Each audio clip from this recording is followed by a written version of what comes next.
అంశాలు బయటపడతా ఉన్నాయి. ఎస్, మనం ఒకసారి మరిన్ని వార్తలు చూస్తే ఈనాడులో ఒక వార్త కనిపిస్తుంది.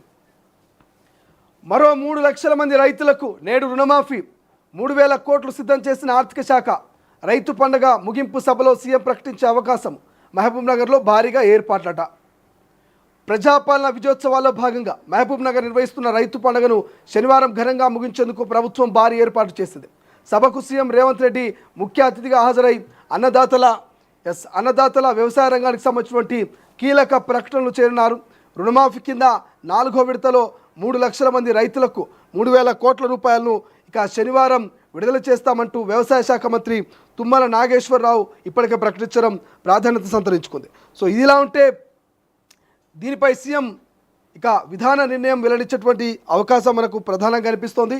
సో దాంతోపాటు భారీగా హాజరవుతున్నటువంటి రైతులు అంటూ మనకు వారు కనిపిస్తుంది. మహబూబ్ నగర్లో రైతు పండగ సంబంధించినటువంటి అంశం మనకు ఈనాడులో కనిపిస్తే, సో వ్యవసాయం, ఉద్యాన, పశు వైద్య, మత్స్య, పాడి, ఇక పంటలకు సంబంధించినటువంటి పాడి రంగాలకు చెందిన స్టాళ్లను ఏర్పాటు చేసి అన్నదాతలకు అవగాహన కల్పిస్తున్నారు. పంటలు, వ్యవసాయ పద్ధతులు, యంత్రాలు, ఎరువులు, పురుగుల మందులు, ప్రకృతి సేద్యం,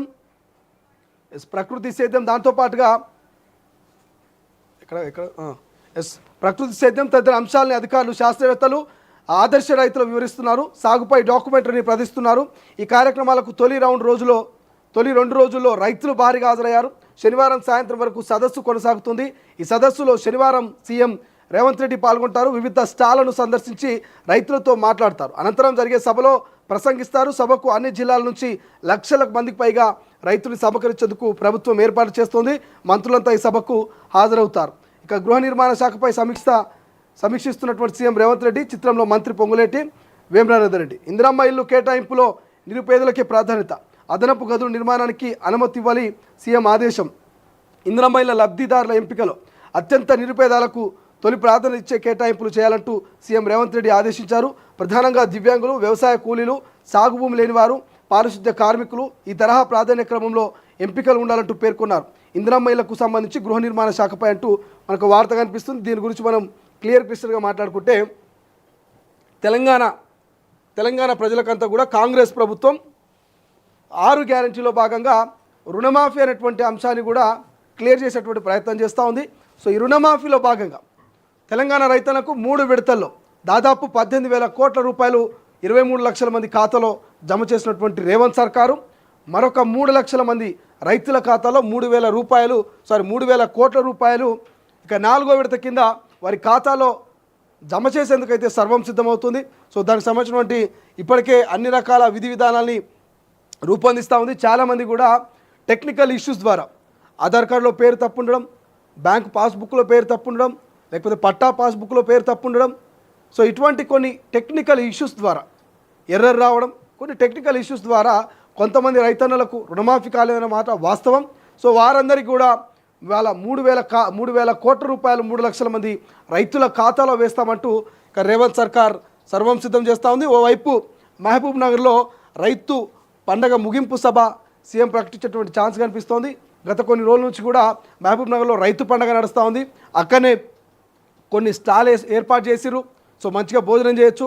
ఇంకొంత వ్యవసాయానికి సంబంధించినటువంటి అవగాహన, ఏ పంటలు వేయాలి, ఎటువంటి ఎరువులు వాడాలి, ఎటువంటి పరికరాలని వాడితే అత్యధికంగా మనం పంట దిగుబడి వస్తున్నటువంటి అంశాలు, కొంతమంది శాస్త్రవేత్తలు, వ్యవసాయంలో మంచి అనుభవం కలిగినటువంటి ఎవరైతే సీనియర్గా ఉన్నటువంటి రైతులు ఉంటారో వాళ్ళతోటి కొన్ని స్పీచ్లు కావచ్చు, మోటివేషనల్ కొంత స్టోరీస్ చెప్పడం కావచ్చు. సో రైతులకు అవగాహన కార్యక్రమాన్ని, ఒక రైతు పండగ వాతావరణాన్ని మహబూబ్ నగర్లో వ్యవసాయ శాఖ మంత్రి తుమ్మల కావచ్చు, ఇతరులంతా కూడా జరుపుతూ ఉన్నారు. కాబట్టి ఈ ముగింపు సభకు ముఖ్యమంత్రి హాజరు కాబోతూ ఉన్నాడు. సో ముగింపు సభలో 3 లక్షల రైతుల ఖాతాలో, రైతుల కళ్ళల్లో ఆనందం చూసేందుకైతే 3,000 కోట్ల రూపాయల నిధులను విడుదల చేసేందుకు సిద్ధమైనట్టు తెలుస్తోంది. మరోవైపు రైతు భరోసాకు సంబంధించి కూడా ఇప్పటికే రైతన్నలంతా 1000 కళ్ళతో ఎదురు చూస్తూ ఉన్నారు.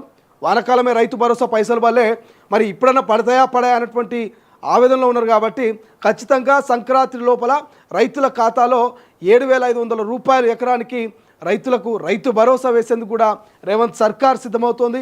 మరోవైపు న్యూ ఇయర్ కానుకగా ఇందిరమ్మ ఇళ్ళకు సంబంధించి కూడా ఒక రకంగా ప్రిపేర్ అవుతూ ఉంది కాబట్టి సో మనం ఇందిరమ్మ ఇల్లు అంశం తర్వాత మాట్లాడుకుంటే ఇక ఈ 3 లక్షల మంది రైతుల ఖాతాలో మాత్రం రైతు రుణమాఫీ కాబోతుంది. సో రుణమాఫీ విషయంలో మాత్రం 3 దఫాలుగా రుణమాఫీ చేస్తూ వచ్చింది.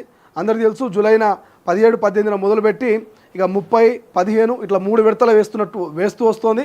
సో ఫైనల్గా అయితే 4వ విడత 3 లక్షల మంది ఖాతాలో రుణమాఫీ చేసేటటువంటి ప్రయత్నం చేస్తూ ఉంది. ఇప్పటికే ప్రతిపక్షాలు ప్రశ్నిస్తూ ఉన్నాయి, పూర్తిస్థాయి రుణమాఫీ చేయలేదు, రైతు భరోసా ఇవ్వలేదంటూ ప్రతిపక్షాలు ప్రశ్నించే ప్రయత్నం చేస్తూ ఉంటే అధికార కాంగ్రెస్ పార్టీ మాత్రం ఖచ్చితంగా చిత్తశుద్ధితో మేము పనిచేస్తూ ఉన్నామంటూ చెప్తున్నటువంటి పరిస్థితి. సో రైతు భరోసా ఒకటి కొంత తొందర వేస్తే బాగుంటుంది.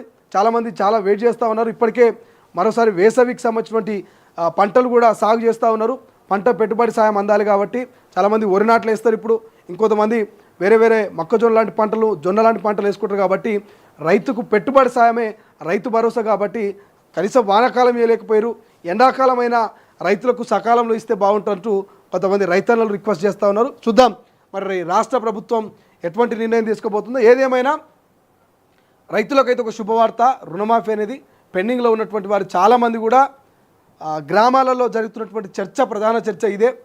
ఇంటి పక్కలను, ఇంటి ముంగలను, చుట్టపోలకు, ఆలగిలకు ఫోన్ చేసి పొలం కాడికి పోయినప్పుడు ఏదైతే రచ్చకటకాడ కూస్తున్నప్పుడు అంతా కూడా చర్చ నడుస్తుంది. మా నసీదు బాగుంది, వీని అదృష్టం బాగుంది, వీనికి ఏకకాలంలో 2 లక్షలు అయింది, నాకేమైనా దరిద్రం చుట్టుకున్నదా, నాకేమైందో గాసారం పట్టినట్టున్నది, నాకే రుణమాఫీ అయితే లేదని చాలామంది ఇవే ముచ్చట్లు పెడతా ఉన్నారు. సో అటువంటి ముచ్చటకు ఒక పులి స్టాప్ పెట్టే ప్రయత్నం రేవంత్ సర్కార్ చేస్తుంది. కాబట్టి మీ ఖాతాలో కూడా 2 లక్షలు పడతాయి అర్హులైనటువంటి ప్రతి ఒక్కరి ఖాతాలో. సో ఎటువంటి నసీదు బాగలేకపోవడో, దురదృష్టమో, లేకపోతే శాతవాడి బాణవతులో, లేకపోతే ఇంకోట ఏముండదు. సమయం రావాలి, సందర్భం రావాలి, ఖచ్చితంగా అందరికీ మంచి జరుగుతుంది అనేటువంటి పరిస్థితి అయితే మనకు ప్రస్తుతం కనిపిస్తూ ఉంది. కాబట్టి సో రైతన్న ఆందోళన చెందొద్దు.